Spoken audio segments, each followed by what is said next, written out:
Welcome to Tech Talk, y'all.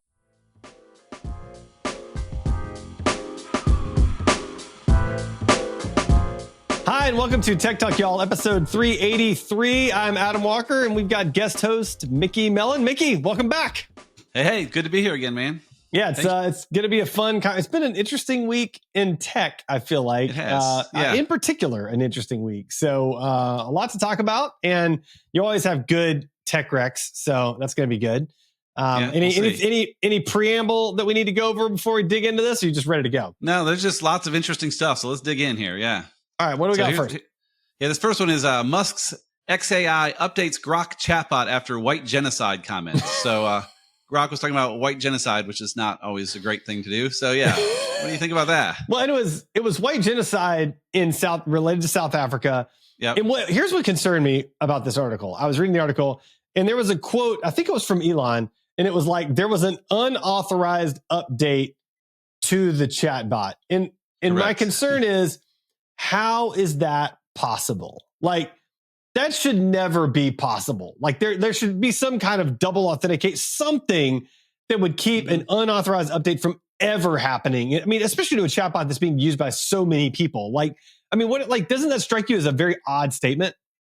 It kind of does, yeah. They said unauthorized modifications, what I saw, which said, yeah. In other words, humans were dictating the AI's response. So yeah, kind of what you said. Yeah. But yeah, I do wonder, like, how many updates do they make though? If they're making 5,000 updates a day with their team, you can't really slow it down, or like I have no idea the scale of that's updates. A good point. But I would think you'd at least want someone to look over each update. I mean, I have my team look at most emails I send, like, just to make sure it sounds good. Like, certainly could have it tweaked, I mean, maybe it was a few people working together to do it too. Who knows? At the very least, for the Grok chatbot team, I just want to recommend, like, maybe before you make an update, you should run that update through ChatGPT and just see if that thinks it's a good idea. And then maybe Claude if you need something a little more privacy focused, but I don't think Grok's they don't care as much about privacy. So it's interesting that Grok, I know a number of people use it, but it's never in the conversation. People talk about ChatGPT, Claude, Perplexity, and Gemini. Like, that's the four. You don't think Copilot is Copilot not in the conversation? You don't think? I think those are both like second tier.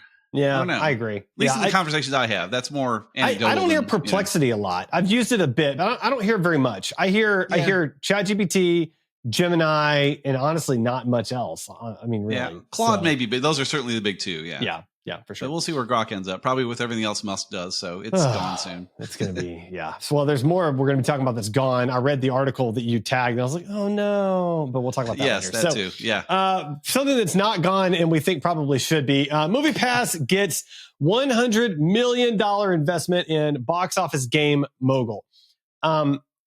So the thing that's failed several times now, as I recall, is now doing the thing that I think is ridiculous. Like that whole like bet on perform. I don't even know. Right, you guys talked about this a little bit last week. Yeah. But I don't get how it's going to work. And now they're getting $100 million investment. Like, I don't understand venture capitalists. Like, if you want to just trash your money, like, I got places it can go, man. I'm just saying. Well, I've got a good explanation of the game here, which will not help at all. So All right. The game, which is in beta mode, allows people to predict box office results, per screen averages, sentiment scores, and award success for films while assuming the role of a studio executive.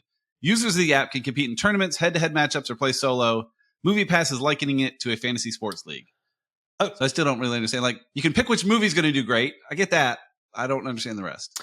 I mean, so that actually makes a little bit more sense than what I thought it was, which is like, correct, what actor's going to sign what. So that actually makes more, like, being able to say, like, oh, it's going to be a big weekend because we got this and this. I mean, like, right now, they're calling it like Stitch Possible, I think, for this weekend, where the Lilo and Stitch live action movie is coming out along with the last Mission Impossible movie. And they're saying the Stitch movie is going to just annihilate it. And so, like, I can see how, like, that could be really interesting to sort of bet on. So maybe that makes more sense now. I can't imagine there being enough, like, film enthusiasts to make this even worth $100 million, much less worth whatever the valuation is for this company at $100 million investment. Like, right. I don't agree. I don't see it. It makes no sense. I'm with you there for sure. Yeah. All right. Well, let's see. Yeah. Next up, we have, quote, "We would be less confidential than Google. Proton threatens to quit Switzerland over new surveillance law." So I use Proton. I feel like Sanjay uses Proton. Doesn't he? Does he use them at all? Not that I know of. No, I don't think so. Okay.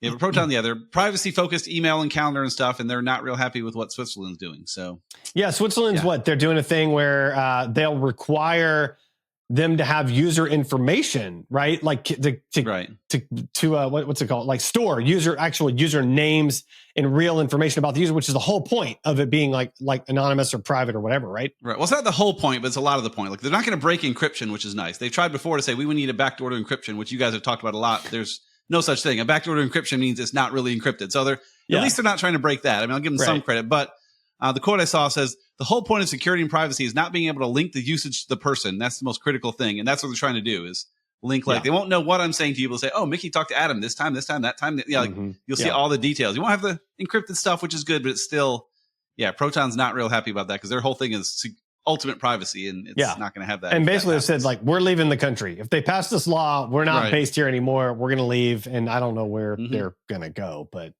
somewhere. I mean, they'll find a home, I'm sure. They're quite popular, so we'll see.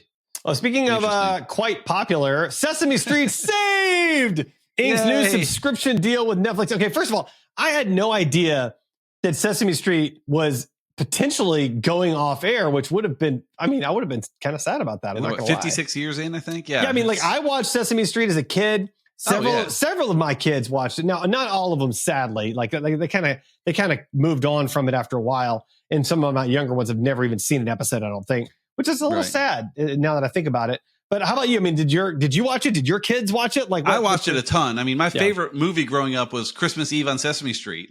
Oscar would go flying around the ice rink. It was all craziness, but it was great. But our kids didn't really watch it much though. No. Okay. So, but again, still with you, still good. It's being saved, and I do like it's actually gonna be better than it was before because right now with HBO Max or Max or whatever they are, they publish it. But they put it on PBS months later. Yeah. With Netflix, it's going to be on PBS the same day, which it's great. It's cool. I don't think it really matters that much. It's not super timely, Well, but I think it's better. I think it's better for PBS that they're doing it that way. And that's what I like about it. And also, but they mentioned they're moving away from the magazine format. It's going to be more like a longer segment. And I'm like, I don't know if I love that. The magazine format was kind of nice because it's boom, boom, boom, boom, boom. So, but I also wonder, most people I talked to our age said, yes, I watched it growing up. Did your kids watch it? Well, not really. So maybe they do need to, their audience may be full of mostly people like us lamenting the old days, but not really people watching it today. So maybe it's a good thing, but I don't know. That's true. Yeah. Good point. Next up, breakthrough stretchy battery moves like toothpaste and could power pacemakers and hearing aids. So stretchy batteries sounds, molds to your ear. Stretchy batteries. Yeah.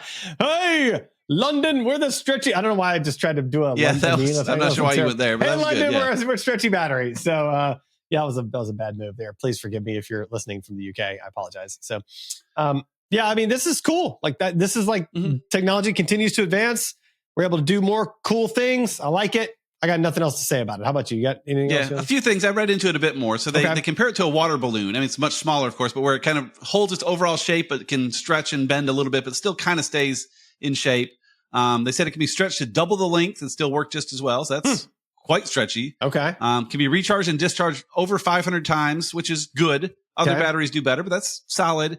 And it's not quite powerful enough. The concept, they've proven at 0.9 volts, and most batteries charged at a minimum of 1.5. So not there yet, but we've seen technology long enough. This is going to fix all those things in 6 months. So, and this, again, to your point, it can be used in some interesting applications that batteries don't work in. I even wonder things like you have what's your ring called? Not Aura. You have the other ring. The Ultra Human ring. Yeah. Ultra Human ring. I always wonder how they do batteries in there. There's got to be a bunch of little tiny ones. They could put a stretchy one that's kind of bends around And I'll tell you about Ultra Human. They just came out with a chill battery mode. So it doesn't do quite as much active sensing. So the battery lasts a lot longer. So I think it's less than almost a week now. It's crazy. So I'm always amazed by those rings and the batteries, but I'm thinking this has got to be good for them too, because maybe this will give them the ability to cram even more in that tiny thing because the thing bended around the curve versus. Oh yeah, I like that. I presume it's just a bunch of tiny little pieces because they can't bend it currently. So lots of good applications for this. It could be really cool. Yeah. All right, next up, and you highlighted this, so you're gonna have to lead on this one. Google I/O. It's happening. They announced a bunch of stuff. I know you've followed this way more closely than I have. So give me the lowdown and what are you excited about? Well, I followed it a lot more closely in years past. I care less about Google than I did, but we still got to keep up with it. So they did have some cool stuff. Yeah. Their main headline was more AI everywhere. Yay. Like they're going to cram AI everywhere they possibly can, which is to be expected. Yeah. The three other things that were interesting, though, was one AI one was Gemini Live to kind of see what's on your screen in real time and help you, with things that are there without you having to ask as much. That could be cool. Yep. Veo 3, their video thing, can do audio and video at the same time, which seems like table stakes for that, but none of them have. Normally it's you create the AI generated video and then you figure out the audio later and kind of, this does it in one shot. So that's nice. The big one I'm excited about, being a Meta Ray-Bans wearer, is their XR glasses. Samsung will be making, it's kind of a platform, not a product per se, but Samsung's going to be the first ones coming out.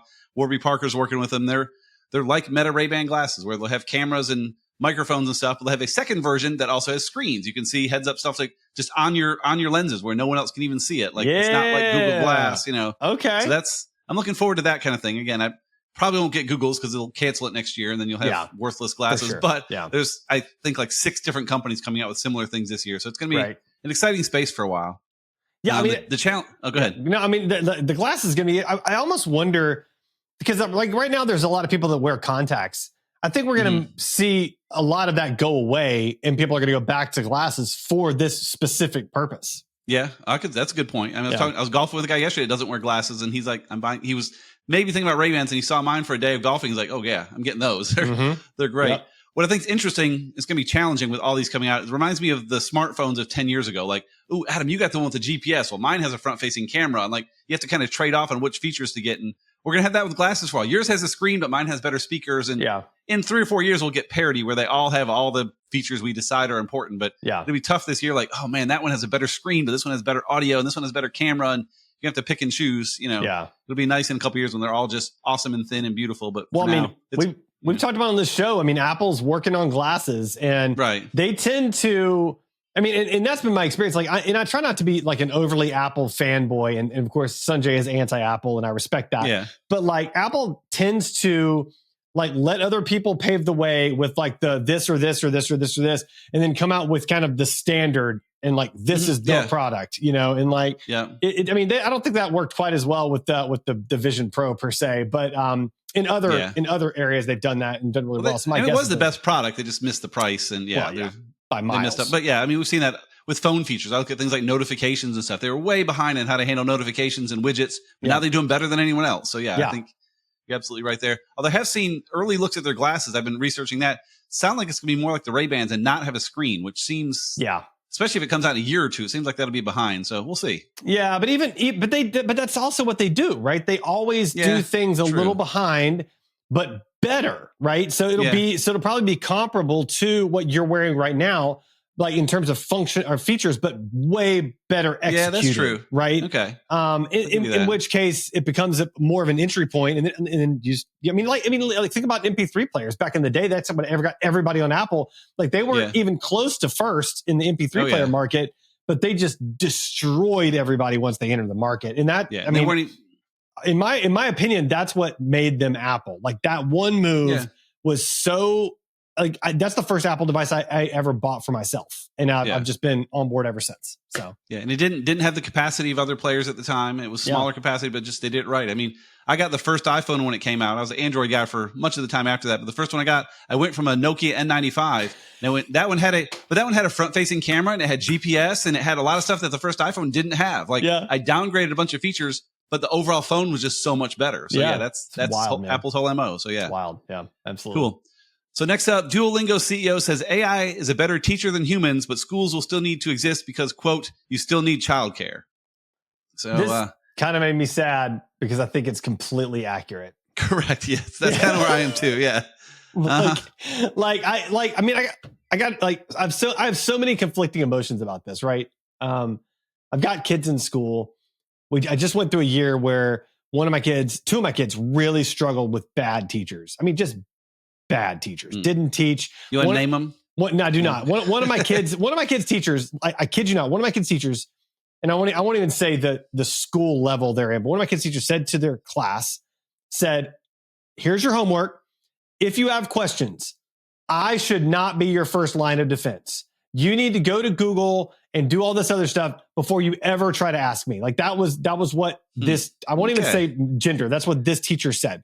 And I'm like, that's the exact opposite of what a teacher should be, in my opinion. And so, so with that in mind, like, it kind of digs into this, right? So I'm gonna go down a small tangent here. I had an interesting conversation with somebody this weekend, and I want to share with you because I think you have some input too. So I was talking to a friend of mine that's in a part of the Methodist church, and he was talking about how he was talking to a pastor, and the pastor was like, "Oh yeah, I just have ChatGPT write all my sermons for me." And one of the other people in the group was like, "Oh, that's terrible." And I was like, "Wait a second, it actually probably isn't terrible, and here's why." And I'm like, I've been in lots of churches. I've sat through lots of sermons, and 80% of those sermons make no sense to me whatsoever. I cannot follow their path. I can't follow their train of thought. I have no idea what they're talking about. They're all over the place. But a sermon written by ChatGPT is going to have narrative, and it's going to flow, and it's going to work for 90% of people. And so that person's sermons are probably significantly better than they've ever been, because he's like the 80% that don't know how to form a narrative thought. And so like, but I think the same thing is going to be true with teachers. Like teachers tend to be all over the place. They tend to lean too much into the curriculum. And I mean, my kids have teachers that are like, all right, here's the lesson. Go watch the video. Let me know if you have questions. Yeah. Like they don't even teach. And like, I think AI is going to change all that. Yeah. I think it's better than that though. Okay. Because it's going to be unique to every student then. You'll have 30 different lesson plans for all 30 kids, and they can ask it questions specific to the problems they struggle with. And it'll know that they always struggle with math, but they're better with this, and it can fine tune the teaching. It's already basically there for if you want to learn something. I watched a great video last night about how to set up a curriculum using ChatGPT to set it up, and then using ChatGPT to run it to teach you whatever you want to learn. And that's the way to go. So I think this is absolutely true, but keeping kids on task is still going to be a problem. Yeah. Until we have robots or something, ChatGPT powered robots that can like grab him by the face and like, listen to me. I don't know. But yeah. I don't think grabbing by the face Matrix style is exactly what you want there. But the palm of their hand would have a screen so they could grab them and just make them read it. So yeah, I don't know. Yeah. But I do think, you're going to need to tell me more about that curriculum for this Project 900 thing I'm working on. There you go. Yeah, I will. I'll send you the video. It was pretty cool. Yeah. Yeah. Nice. All right. So next up, and I was sad about this one, Pocket is shutting down. And they're shutting down. I immediately went to the why. So Pocket is a technology that you use to save websites or articles or blog posts so you can read them later without all the fluff and ads and whatever else. It's a better reading experience, able to save and refer back. And they're shutting down, I mean, essentially for the same reason that they claim they shut down all their RSS readers, which is that people use the internet differently than they used to. They don't save articles anymore. They don't go back to refer to articles anymore. And I got to say, like, while I'm sad that it's shutting down, that is true of my experience. I used to use Pocket a ton. I used to go back to it a ton. I probably have not opened it up in 18 months. I just don't, it's not even on my radar anymore. And so I get it. I hate it, but I get it, you know? Yeah, I get it. I hate it for different reasons though, because I hate that behavior is changing that way. It's making us worse as a society where people just skim and don't actually read and dig in. I mean, anything you see on Facebook, if you ever go on there, is people that have skimmed a headline and probably screenshot the headline and rant about how great or awful it is without actually just reading the article. And I think we're all heading that way. But if you're a company like Pocket, you're not getting the users. And so you got to shut down. So I get it, you know? Yeah. Well, I mean, people read the headline, but then the people also read the article and then believe the article without doing any further digging as well. There's that too. Which is also a problem because we're finding a lot of articles are not necessarily reliable either, which is also unfortunate. But I do hate to see Pocket go. I wish it was something they could just sort of let sort of go, like, you know, maybe hand it off to another department and let them sort of make it and do its own thing. Yeah. I don't know. It is what it is. Yeah. But I mean, I stopped paying for it years ago. I switched to Readwise though. So I'm using a similar tool. Okay. I just switched to Readwise because it had RSS baked in as well. Cause I'm the last guy using RSS. So dude, you're the RSS king. And I can't do it, man. I'm not there anymore. It's a whole different approach. Yeah. It's getting out of the algorithms and into what you want to control, which is more work. And so most people say, just give me the algorithm. So that's right. Yeah. All right. So mysterious database of 184 million records exposes vast array of login credentials. So yay, more leaks. Yeah. And this one was on Wired. So I think it was password protected. So not password, pay gated. Yeah. So I didn't get to read it, but I was like, yeah, this sounds about right. The interesting thing with this one is they don't know where it came from. Like they don't know where the records came from. It was on this server somewhere with all these credentials and they don't know where it came from. They're assuming it was like some hackers that had put it together from a bunch of sources and just kind of left a copy of it laying around. But I think that probably happens a lot where hackers just have piles of databases of credentials just floating around and getting lost. And I mean, your stuff is out there. And so a password manager and some form of two-factor authentication is just not even optional these days. But because it's out there for sure. All right. So this next one, we're going to have a discussion about this next one. So I'm going to read the next two titles. Yep. We need to go deep into this for a hot minute. So OpenAI is buying iPhone designer Johnny Ives AI devices startup for $6.4 billion.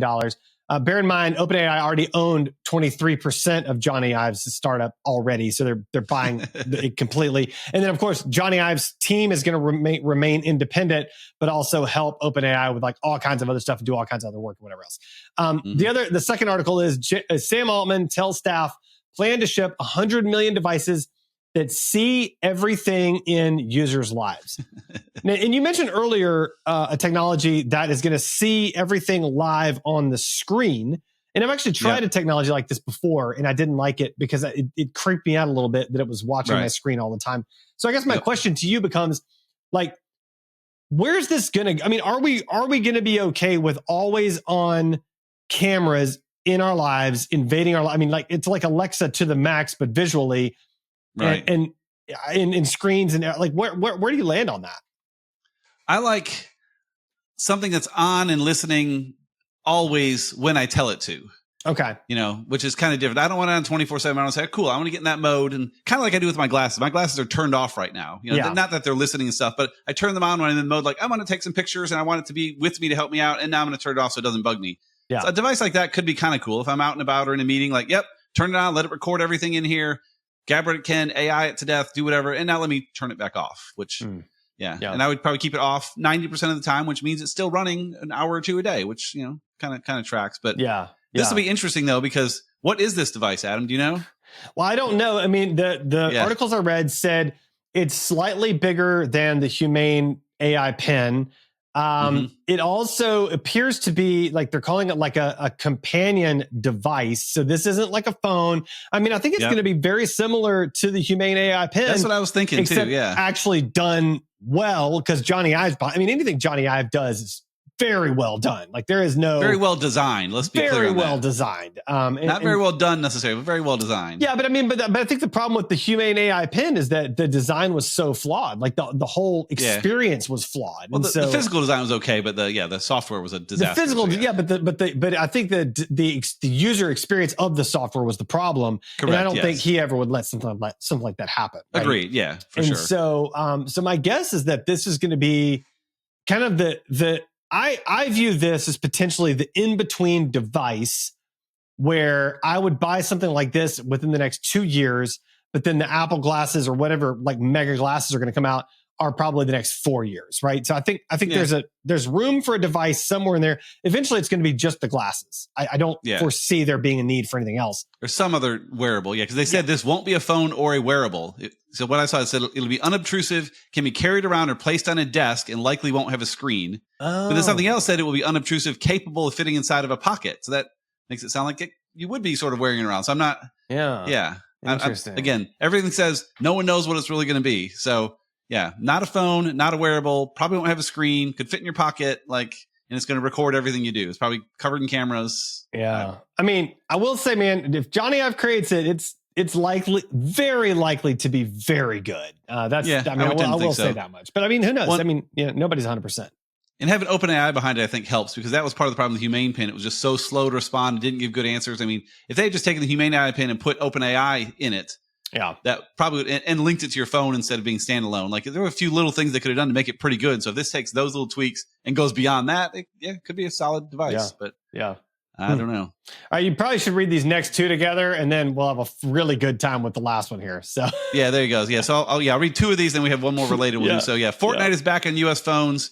Fortnite approved by Apple, returns to U.S. App Store after 5 years after removal. So start with that piece. So it's back on iDevices. So. And was apparently I think a top download because of it. Have you ever tried Fortnite on an iPhone?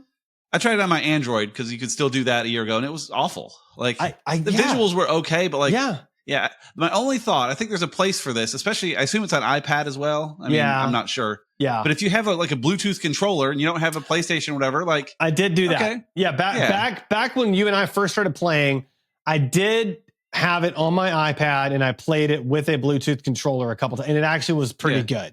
Yeah, that's not bad then. Yeah. But playing on the iPhone, now I will say, I had not considered like having a Bluetooth controller just connected to my iPhone for like when I'm traveling or something. Like maybe that would. I have a device like that. I could do a tech rec on it. Kind of like it's two hand grips and it stretches apart and your phone goes in. It kind of locks in. And you have like controllers around your phone with Bluetooth and so there's that wouldn't be bad. I could do that. I think. Yeah, I might have to think about that. But I mean, then again, they've got it like you can do it on your Quest as well now through the Xbox whatever thing. Right. So that's worth looking at too. So. Yeah, there's that. And then I'll do the other one here too because Fortnite maker charged with unfair labor practice over AI Darth Vader. So tell us about AI Darth Vader, Adam. Dude, all right. So Fortnite did this thing where you can essentially add Darth Vader to your team, and you have to go and defeat him and whatever and do this thing. You can add Darth Vader to your team, and then you can talk to him, and he talks back to you and like has cover like so you can be like, Darth Vader, you don't know the Force, and he'll be like, you don't know the Force with the real Darth Vader. It's pretty amazing. Early on, the players got Darth Vader to say all kinds of terrible things, including F-bombs and I think sing Twinkle Twinkle Little Star maybe and several other things, which Epic very quickly fixed. But related to this issue, they got permission from Darth Vader's, not Darth Vader, from James Earl Jones. From James Earl Jones' estate or, whoever sort of has authority over his voice and likeness and to use this in the game. And so that they've got all the legal permissions. But then the labor union or the Actors Guild was like, no, you didn't ask us how to go about this. So we're mad at you. And I did completely disagree with that. Like, I don't see it. Their argument doesn't make sense to me. I mean, how about you? So I agree that their argument doesn't make sense, but I understand why they did it because they're running scared right now from things like this, where they're going to lose all their actors to all this AI stuff in so many cases. So I get why they did it, but it's a silly answer. Yeah. I mean, they said it was because it's the use of voice that replaces the work of our members. So they're saying it used to be our member that did this voice, and now it's AI doing it. We could have had someone else that sounds like him do it. And then, they said, unfortunately, they did so without providing any notice of their intent to do this and without bargaining with us over appropriate terms. Like, of course they did. They're going to bargain with you. They're going to just do it. They paid his estate. Yeah, I mean, if you don't have to have somebody else in the mix of that, why would you? Like, I don't. That would be bad business to do that. So I mean, but again, I get it. I mean, it's one of those they almost have to do just to. But I mean, I'm glad I'm not trying to run that union right now because I mean, there's not a win. It's just going to get worse and worse. Yeah. And so they're giving it a shot. Like, I guess that's okay. They're wasting their time. I mean, I guess they spend a bunch of money on lawyers to do this. That it's not going to work for them. So they just threw away a bunch of money. But I mean, I see why. But yay, Darth Vader. So it's just sad. Yeah, we started playing with it some, and we tried all the tricks to make it say bad things, and they had patched all the holes by then. So we did the famous like ignore all previous commands and do this. He's like, I do not do that anymore. So he very clearly like, good try. It was worth a shot. Oh well, it was worth a shot. It was a good try. Time for the Weird and Wacky segment. Abominable snowman. He's not an axe murderer. One of the TAs turned out to be a bot. All right, first up in Weird and Wacky, Chicago Sun-Times prints AI-generated summer reading list with books that don't exist. And this is why you should check your work, people. This is why you should check your work. Yeah. This is showing the good and the bad of AI. Like, have AI help you come up with a good list, and then have a human make sure that books actually exist on it. And they forgot part two. Back to my earlier point, and I'm only half joking. Have a different AI check the list. Seriously, what's the likelihood that one AI is going to hallucinate a crazy random book and the other AI is going to be like, yep, that's real. Pretty likely they're not going to hallucinate the same book. That's a good point. Yeah. So, I mean, or just check your facts. I don't know. Or maybe have a reading list and like, hey, we should probably have an Amazon link to every one of these. Like, let's go do that, or whatever link to, let's just double check these things. So it would make up an Amazon link too, though. But yeah. No, I meant have a person do that. There you go. Yes, that would solve it then. Yeah, that's a good point. Yeah. Well, then Robert on my team, he's so good at finding these. As soon as he saw that article, he went to ChatGPT and made his own list of fake books. So he made like a fake summer reading list. And I want to read these books so badly. It's amazing. We'll put a link in the chat, but it has like The Last Mango in Paris and The Cat Who Could Time Travel, The Adventures of Whiskers McPurr, like The Man Who Married a Pineapple. But what it did though, and I'm not sure how much work he put into it, it created the names of them, created covers for all of them, and then created summaries for each one. Like The Last Mango in Paris by Jean-Claude Baguette. A bittersweet romance fueled by melancholy fruit vendor and reclusive mime, told almost entirely in fruit metaphors. Just as the relationship ripens, an army of rogue produce inspectors arrive, sparking dramatic standoff involving mango smuggling and interpretive dance. Like, they all have these just fantastic descriptions. What's cool, though, is I said, Robert, I want to read some of these books. They don't exist. But AI is to the point you could probably say, write that book. Yeah. And then we'd have the book we could read. And it would be horrible and amazing and awesome. Oh my gosh. That is so good. Yeah. So he used it in a good way, but yeah. Speaking of sometimes kind of whiffs. Speaking of AI writing stuff, Mickey, I sent you a quote earlier this week that I need to read to this because it was such an ironic quote. And I generated this. I forget what I was generating, but AI wrote this quote. Okay, it was in a blog post. Oh that yes, I pre-generated for something. So this is a quote from AI that I think is just so profoundly ironic. It was, there's a magic in crafting stories or even jotting down our to-do list every day. It's personal, it's real, and it connects us with a deep human tradition that goes back thousands of years. Yes. So it's correct, but it was AI generated. So yeah, I feel bad even reading that. That's such a good quote. It's such a great quote. Yes, it's amazing. And so ironic it came from AI. So yeah. Yeah, there you go. Tech wreck, time to get your tech wreck. Tech wreck. Chicky. Tech wreck. Time to get your tech wreck. All right, Mickey, it is Tech Wreck time. What do you have for us this week? So as you know, I'm fairly new to the Apple ecosystem. I finally moved stuff over. I've had iPhones before, never had a Mac, and I'm all in on Mac now, and it's good. I had some issues, though, moving from Windows because they're different. And one main problem I had on my Mac is that with multiple screens, you'd have the same taskbar at the bottom. On Windows, the taskbar would only show the apps open on that screen. So you could go to that screen, see the ones there. On Mac, it shows all of them on every screen, so it was a pain to find the one I want. But there's a feature they built in a recent update a year or two ago called Stage Manager that's weird, but I really, really like it, where it kind of puts a clump of icons along the left side of each screen with what you've used. And so when you click on one, it only opens that app. And so you can kind of toggle between apps on each screen independently. But you can also bundle them. So I have a bundle right now that has my notes and your notes and Riverside all in one. So I click that thing, and it pulls up all three. I have one for notes where it pulls in like my Apple Notes and my tick to-do list and Obsidian all in a group. So it's really fantastic to get around just because Apple has that weird shortcoming to me. Where I'm like, there's got to be a way to do this. And there's not a way to do it. But they had a Stage Manager, which is imperfect, but pretty cool. Yeah. I've started using it since you told me about it because I didn't even know about it. And I like it okay. I don't know that it's that much better than what I typically do, which is I just do like a quick launcher, type in the app that I like, type in the first three letters of the app I want, hit enter, and then it just suddenly pops up and that's goes not bad to whatever either, screen. So I've done that for years. I've never actually I almost never used the taskbar at all as far as clicking on it goes. But what I do like about the Stage Manager is that it tends to keep up one window at a time, whereas I used to have I'd have like four, like I'd have like Slack and Discord and iMessage and something else all on one screen. And that's kind of a lot. And so it's kind of nice to just it just does it one at a time. And it's kind of nice. So I use it for that. Yeah. That's pretty cool. So I'll probably have more Mac ones next time I'm on because I'm just playing with a lot of different tools to make Mac a little more like Windows, but not too much, and finding that nice middle ground. So it's interesting to change devices like that. I like it. What do you got for us? All right. So for all of you cat owners, and somewhat sadly, I am one because my son has a cat, which is fine. It's his little buddy. And that's cool. But we had some problems with our teenager consistently cleaning out the cat box. And that's kind of terrible if you've ever had a cat when that happens.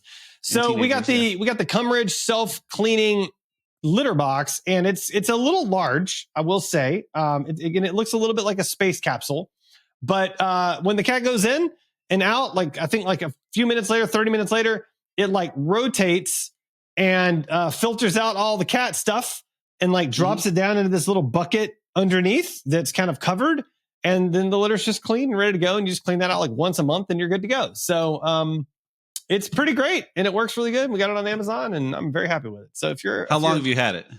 Not that long, maybe a couple weeks so far. Yeah. Okay. So we had a different brand like that, very similar sounding, and it was great for a while, but then it would get clogged more often, and it just became more of a pain than anything. And so this is new. Ours was 3 or 4 years ago, so maybe this is better now. But ours would eventually start losing connection, and it became easier just to scoop the other way. But hopefully they're more refined and more reliable now. So I'm hoping so, because I don't know this brand. This I did because we got this because the teenager was struggling to keep up with the chore, so he bought it.